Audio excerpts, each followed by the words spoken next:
जी भाई दरगुआ से आए हैं, इन्हीं के मुंह से वो इन्हीं की जवानी वो इन्हीं की आवाज में सुना रहे, हम कुछ नहीं बोल रहे, जो कुछ बोल रहे ये ही बोल रहे। आइए भाई बताइए अपना क्या, कहाँ आए हैं, किस लिए आए हैं?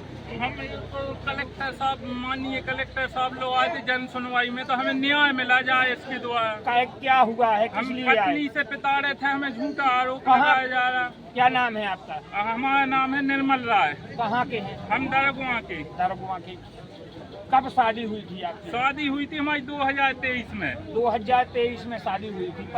पत्नी कहाँ है आपकी? पत्नी है मायके में रह रही है। कितने दिन रही आपके पास में? हमारे साथ रही मान लो 7-8 महीना अच्छे से रही, उसके बाद उसके जो कि गलत संबंध थे सालक रही। मतलब किससे थे गलत संबंध? जो एक मुस्लिम नाम का लड़का था जिसका मैंने कॉल डिटेल में देखी थी। क्या नाम है उस लड़के का? क्या नाम? उसका लड़के का नाम है हसन खान, बनवा का रहने वाला है। उसी के गांव के 1 किलोमीटर दूर पे उसका घर है। अच्छा। वो वहीं पे रह रहा है। और उसके देर रात माँ, जो कि उसकी माँ पे हम आरोप लगाते हैं और बाप पे भी लगाते हैं, जो कि हमारी पत्नी के द्वारा संबंध बनवा रहे हैं और देर रात उसके साथ संबंध कर रही है। तो अभी आपकी पत्नी उसी लड़के के साथ में है? उसी लड़के के साथ में है। बहाना माँ बाप मायके में, उसके माँ बाप भी बोलते हैं तो हमारी लड़की मुस्लिम राख है। हाँ। तो तुम्हें जो करना वो कर लो। और हमें जान से मारने जैसी धमकी दी गई और जिस पे हम भागे हैं अपनी जान बचा के। कब आपको धमकी दी गई? ये धमकी दी गई थी हम जिस दिन उसको लेने गए थे मायके, तो वहाँ से हमारे 4 रिश्तेदार लेके गए, उसके द्वारा हमें धमकी दिलवाई गई। वहाँ से हम भागे हैं अपनी जान बचा के।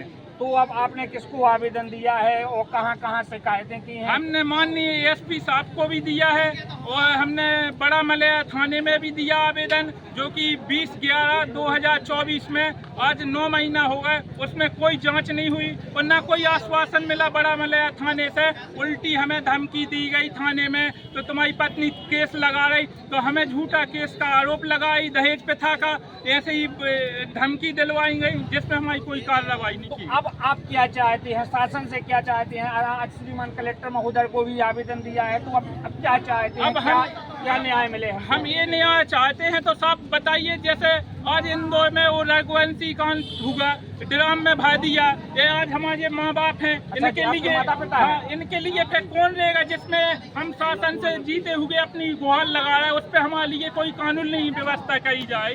और जिस दिन मर जाएंगे फिर न्याय मिलेगा हमें, आप बताइए। जब इतने गलत संबंध हमने देख लिया अपने आंखन क्षेत्र, जो कि पत्नी हमारी ऐसे रह रही, और इसके बावजूद हमें इस पे क्या कोर्ट और न्याय शासन क्या हमें देगा? नहीं न्याय, आप बताइए। क्यों नहीं देगा?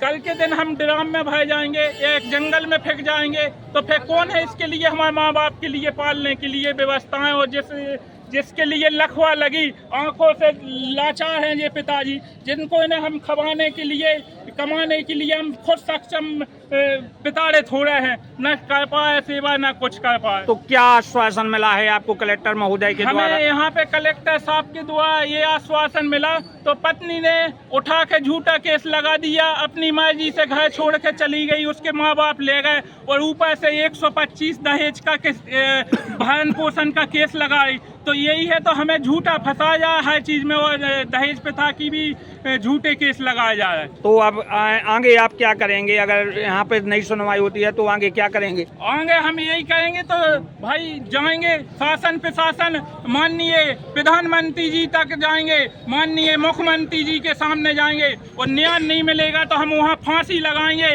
और पेट्रोल डाल के आग ही लगा लेंगे हम अपने माँ बाप के लिए, और हम वो इच्छा मृत्यु शासन द्वारा कर दे जाएंगे, जिस पे हमें माननीय मुख्यमंत्री जी से इच्छा मृत्यु की मांग करेंगे, तो हमें न्याय दिया जाए, या फिर उसके लिए हमें न्याय दिया जाए, या फिर कानून व्यवस्था हमें के द्वारा करा जाए।